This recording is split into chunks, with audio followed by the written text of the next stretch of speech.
the arrival of the monster.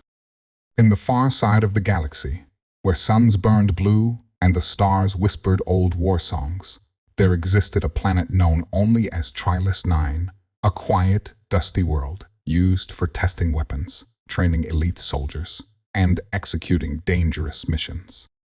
It was there that the Vorkai Empire, a race feared by many, sent their most brutal warrior, General Skarn. Known across the galaxies as the scariest alien warrior, Skarn had never been defeated. Tall as a giant, his armor made of dark living metal, and his eyes glowing like molten steel, Skarn didn't speak much. He didn't have to.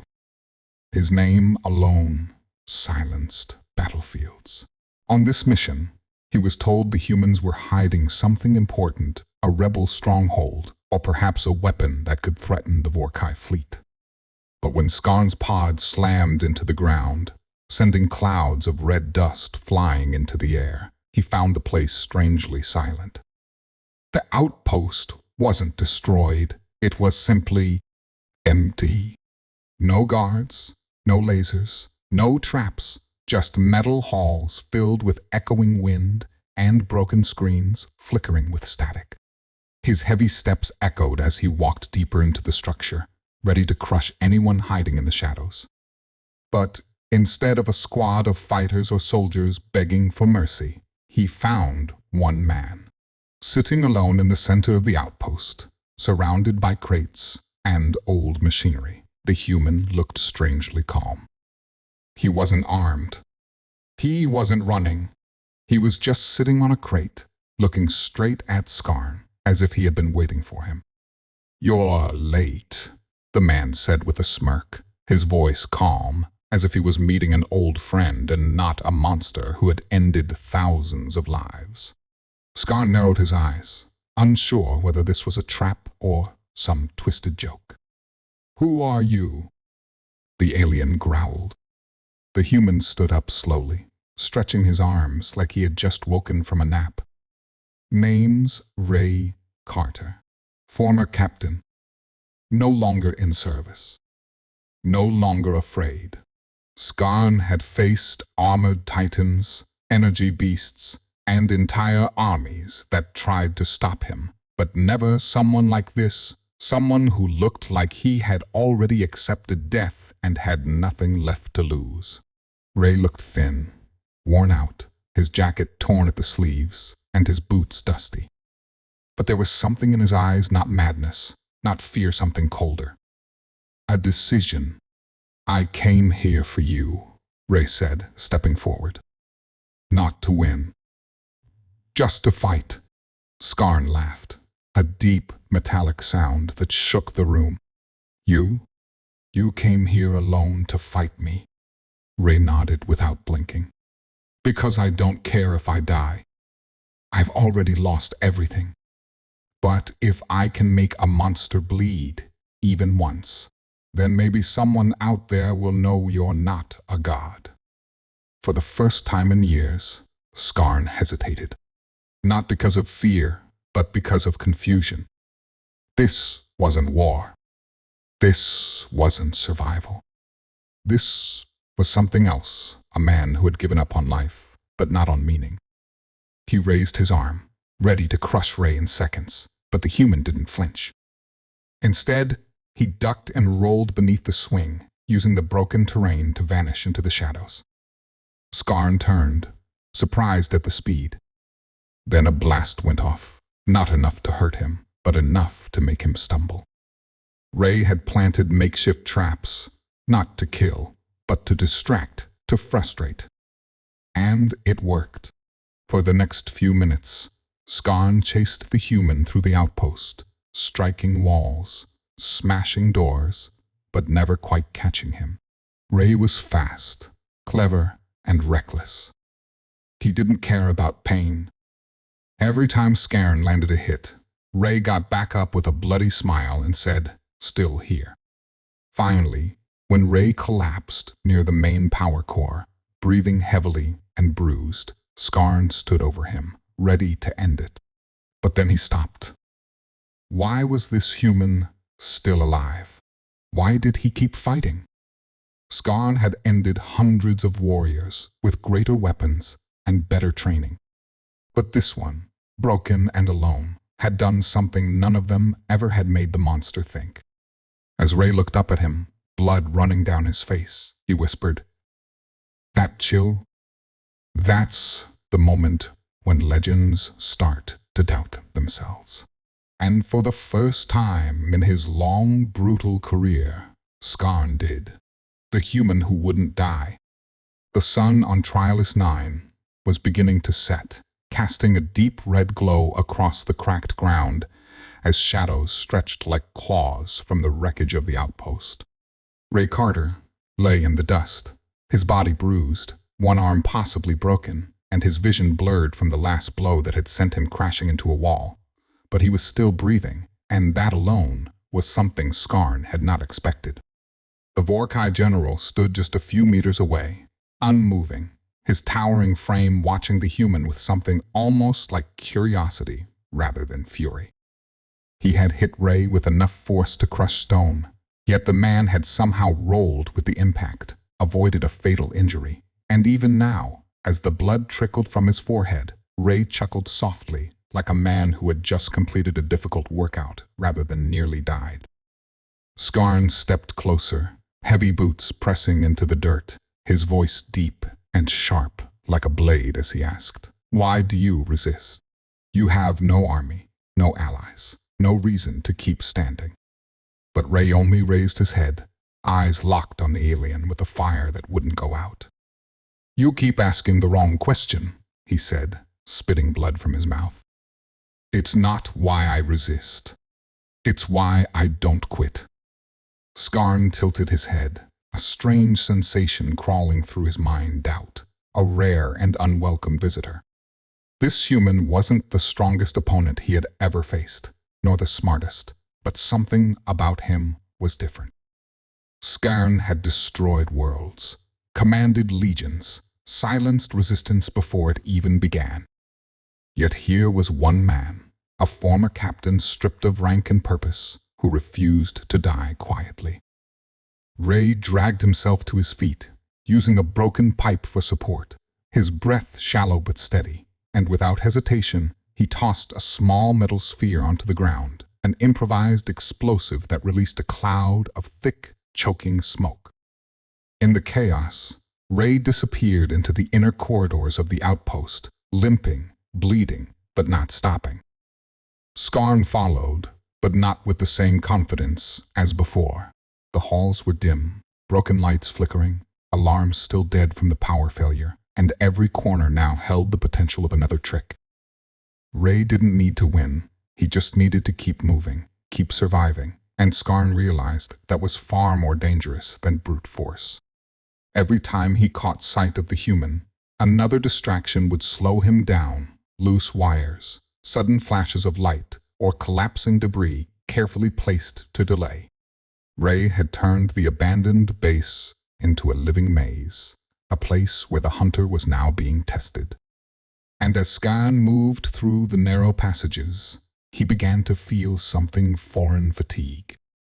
Not physical, but mental. No enemy had ever pushed him this far without even landing a killing blow.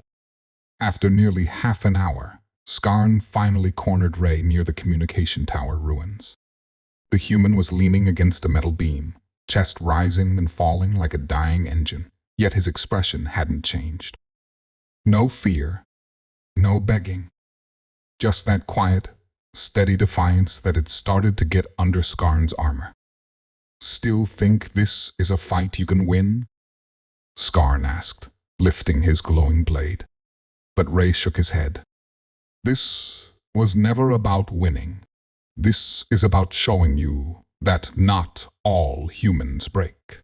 Some of us are already broken, and that's what makes us dangerous." With that, he triggered another trap, not an explosion this time, but a burst of sonic interference that disabled Skarn's vision for just a moment, allowing Ray to strike the control panel beside them, collapsing part of the ceiling. Skarn shielded himself, but the noise, the dust, and the sheer madness of the human strategy had left its mark. When the smoke cleared, Ray was again gone. And for the first time in Scarn's long, flawless career, he let out a breath that sounded like frustration. Hours passed, the night deepened, and Trialus Nine's twin moons rose high above the sky. Inside the wrecked outpost, Scarn sat near a shattered wall, processing the events. He had been trained to eliminate threats swiftly, to never waste energy on an inferior enemy, but Ray was more than a threat. He was a symbol of something Scarn didn't understand. A species that didn't run, even when all hope was lost. As the wind howled outside, Ray watched from a distance, hidden behind metal ruins, clutching his side in pain, but still alert. He had bought more time than expected. Every hour he stayed alive meant something. It meant others would know that the Vorkai weren't invincible. And for the first time, as he sat in the cold and silence, Ray smiled, not because he had survived, but because he had forced a legend to think twice. The human who wouldn't die had done the impossible. He had turned fear into doubt, and that was just the beginning. Lessons in humanity. Scarn had never hesitated in battle, never questioned orders, and never once wondered about the meaning behind his victories. But something had changed after his encounter with the human who refused to die. The Vorkai warrior, once feared across the galaxies, now found himself restless, even unsettled, as he wandered through the remains of the outpost. His soldiers had arrived the next morning, prepared to wipe out any lingering threats, but Scarn stopped them. "I will handle this human myself," he had said, his voice low and calm, though deep inside, he was not calm at all. Ray Carter had disappeared into the rocky canyons beyond the base, leaving behind a trail not of fear, but of questions. Why hadn't he run farther? Why had he stayed behind to fight a war he couldn't win? As Scarn followed the tracks across the jagged terrain, he noticed something he had never seen in any of his enemies before. Ray had paused at places where he could have escaped but instead left supplies for others, food packets, energy cells, and scratched messages on stone that read "Keep going" on. "You're not alone." It made no tactical sense. Every Vorkai commander would have called it weakness wasting resources, helping strangers, but Scarn didn't see weakness. He saw something that didn't exist in his own people. When he finally found Ray again, the human was resting inside an abandoned cargo ship nestled in a valley of sharp rocks. Ray's wounds were worse, his movements slower, yet his eyes were as sharp as ever. He didn't raise a weapon, didn't run, only looked at Scarn as if he expected him. "So you followed me," Ray said with a tired smile, holding a cracked water canister in one hand. Scarn didn't attack. He didn't even speak at first. Instead, he looked around at the dusty ship, the tools Ray had repaired, the fire pit made from broken engine coils. It wasn't a battlefield, it was a home built from ruins. "Why do you help others when you can barely help yourself?" Scarn finally asked, his voice quieter than usual. Ray raised an eyebrow, surprised by the question. "Because I know what it's like to have no one," he replied. "If we don't help each other, what's the point of surviving?" Scarn didn't respond immediately. In Vorkai culture, survival was the only purpose. Strength ruled all, and the weak were left behind. Compassion was viewed as a flaw, an infection of the mind. Yet here was a man who had every reason to give up, every reason to think only of himself, and yet he chose to share, to care, even for people he didn't know. Scarn spent the next few hours watching Ray, silently, as the human worked on fixing a broken drone, using old parts and wires with steady hands despite his injuries. There was no fear in Ray anymore, only determination. "We call it humanity," Ray said, breaking the silence again. "Not just the species. The idea." The part of us that keeps fighting, not for power, but for meaning. The words stayed in Scarn's mind like an echo.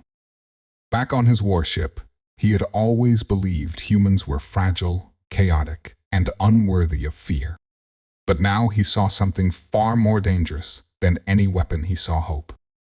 And hope, he realized, could spread like fire. That night, as cold winds rushed through the valley, Ray shared a small meal with Scarn, offering him a piece of protein ration. The Vorkai general took it slowly, unfamiliar with the act. "Where I come from," Ray said while chewing, "we don't need to be enemies just because we're different. But we do fight when someone tries to take away what makes us human." Scarn looked at the stars, thinking of all the planets he had conquered. Not once had he stopped to wonder what he had destroyed. Not just cities or armies, but people, dreams, songs, families, memories. Ray was teaching him something without weapons. Without shouting, he was showing him what it meant to care, to protect something beyond survival. The next morning, when a Vorkai scout team arrived at the canyon, they found only Scarn, standing alone near the shipwreck. "Where is the human?" one of them asked. Scarn stared at the rising sun and replied, "Gone. You won't find him, and you don't need to." The team hesitated, confused, but obeyed. That day, Scarn issued a strange order: no more killing on this world. Leave it. Let it breathe. It was the first time in Vorkai history that a commander had called off a campaign without victory. As Ray slipped quietly into the mountains beyond, he knew Scarn had changed, not completely, but enough to plant a seed. A lesson had been given, not through war, but through simple acts of humanity. And as Ray disappeared into the horizon, bruised, exhausted, and still hunted by fate, he knew the battle wasn't over.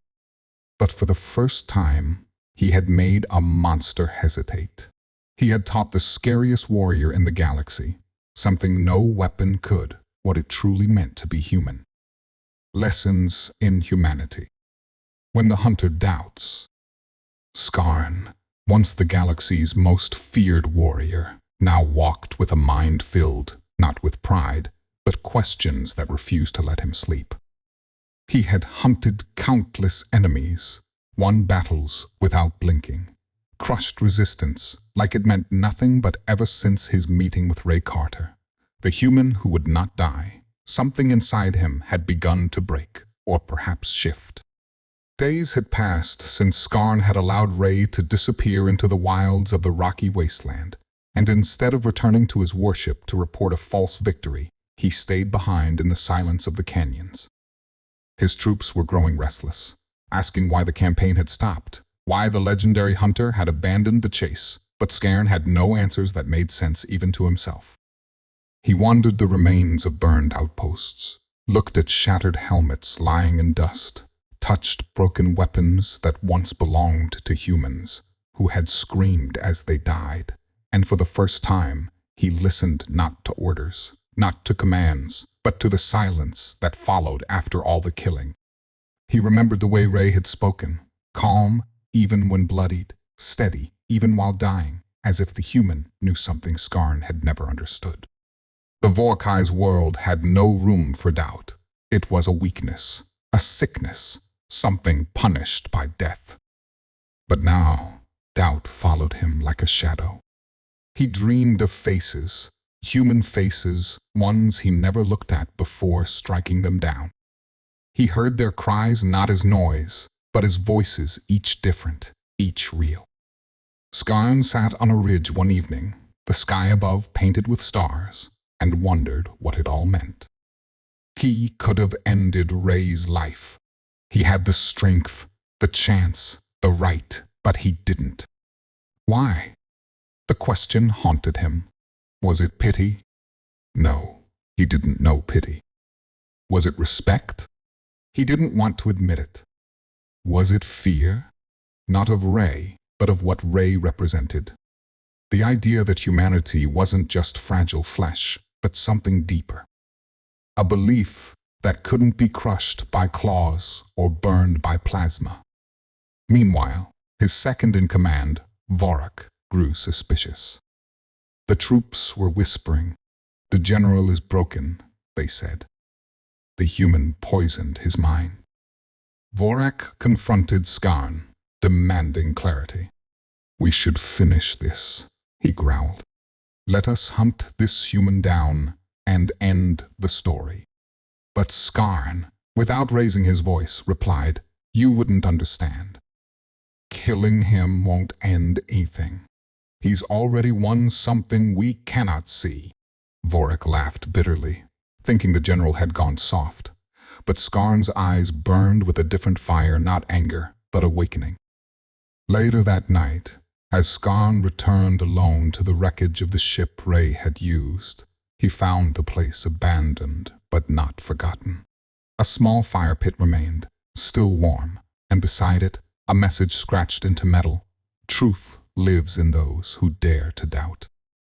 Skarn stood still, his breath caught in his throat.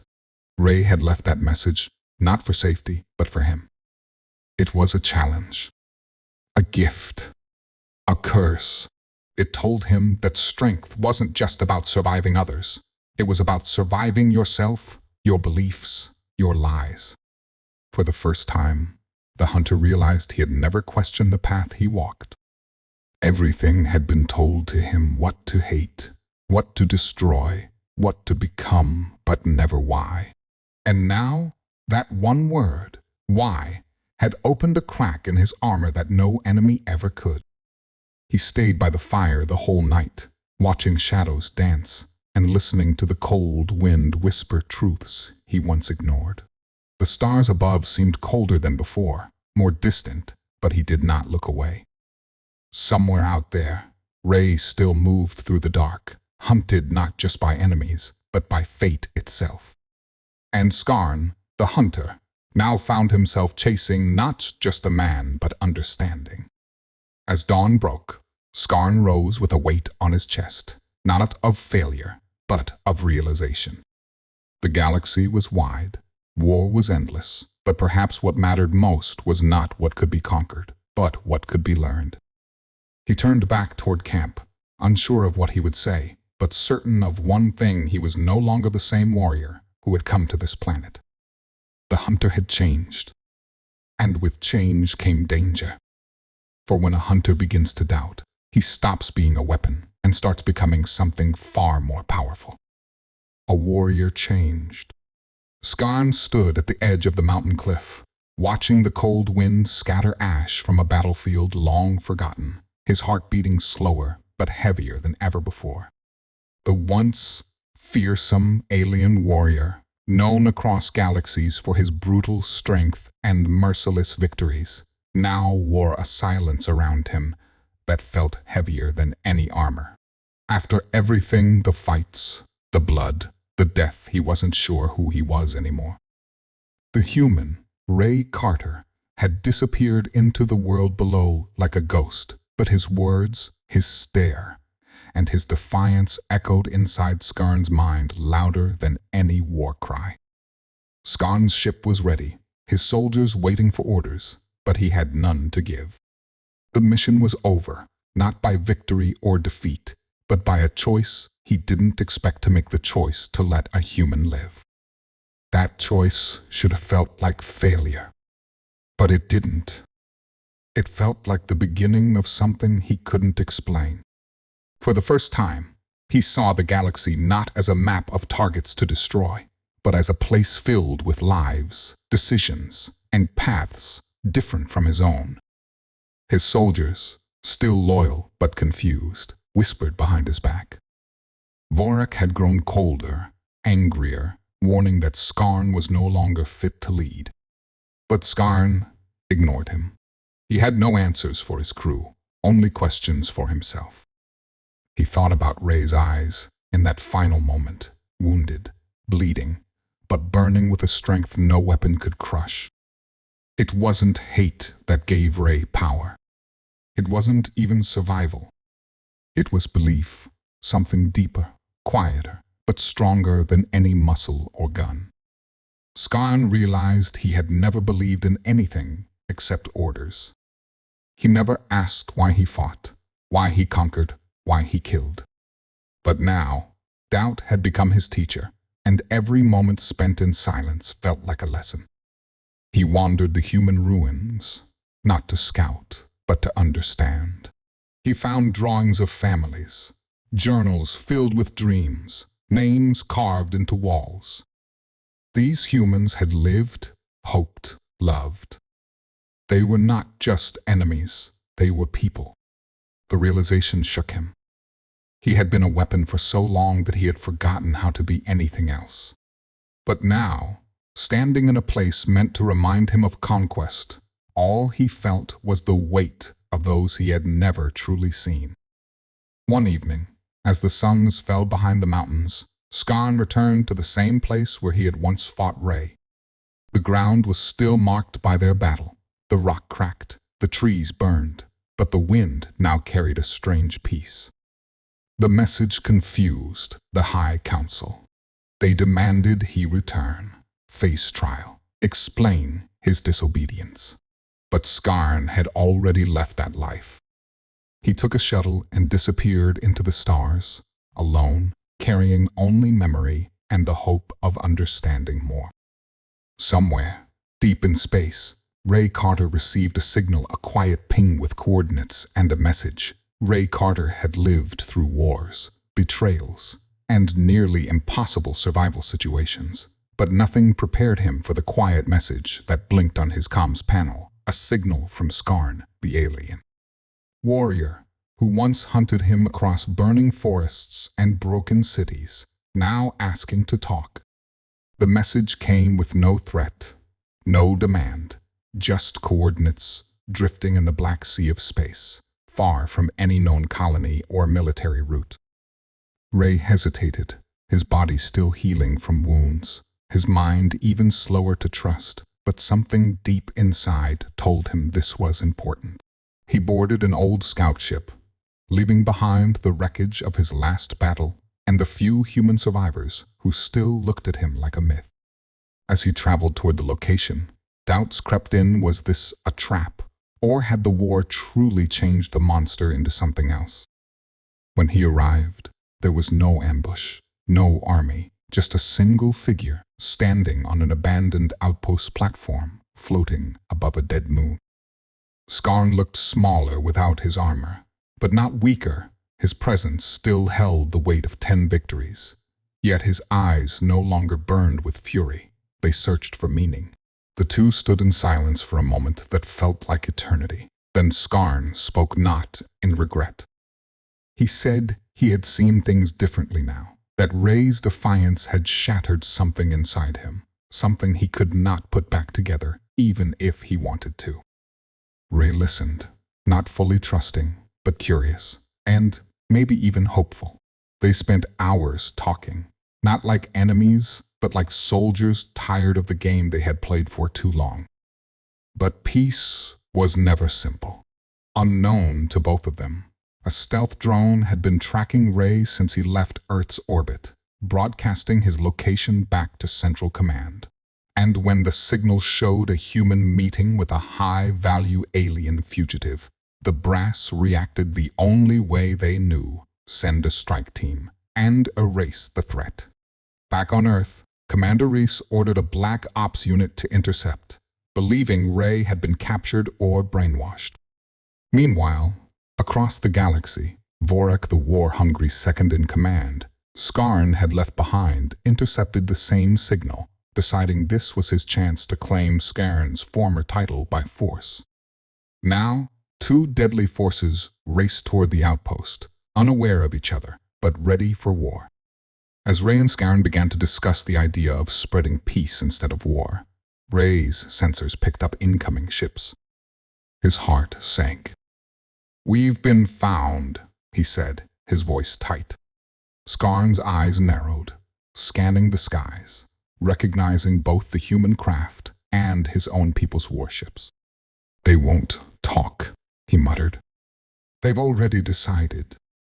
There was no time for plans. Ray suggested running, but Scarn refused. If we run now, nothing changes. They fortified the outpost as best they could, not to fight back with full force, but to survive long enough to talk. As the first shots rang out, explosions lit the sky, and Ray realized they were caught between two sides who both wanted them dead for different reasons. Inside the chaos, Scarn fought not to kill, but to shield, deflect, and disable. Ray shot only when necessary, shouting over the radio for the humans to stop, but no one listened. Vorek stormed the lower deck, screaming for Scarn to face him like a true warrior, accusing him of betrayal. Scarn didn't answer. He sealed the door and continued helping Ray move the wounded to safety. But eventually, doors broke down and choices had to be made. Ray and Scarn found themselves back to back, surrounded by both sides. It felt like the first time they met, hopeless, outnumbered, doomed. But something was different now. They weren't fighting to kill. They were fighting to be heard. In one final gamble, Scarn dropped his weapon and stepped into the line of fire. "This ends now," he roared. "You want me? Then listen to what I've learned." The soldiers hesitated. Even Vorek froze. And in that silence, Ray took the chance to speak. "We're not enemies anymore. We're proof that things can change." It wasn't a miracle. Not everyone lowered their guns, but some did. Enough for the shooting to stop. Scarn looked around, breathing heavy, his body bruised, but his spirit unbroken. Ray stepped beside him, unsure of what came next, but for the first time in years, he felt something close to peace. Above them, the stars watched quietly, like old gods waiting to see if these two warriors, once monsters in each other's stories, could become something more. A new chapter was beginning. One that neither side expected, but maybe, just maybe, one the galaxy desperately needed.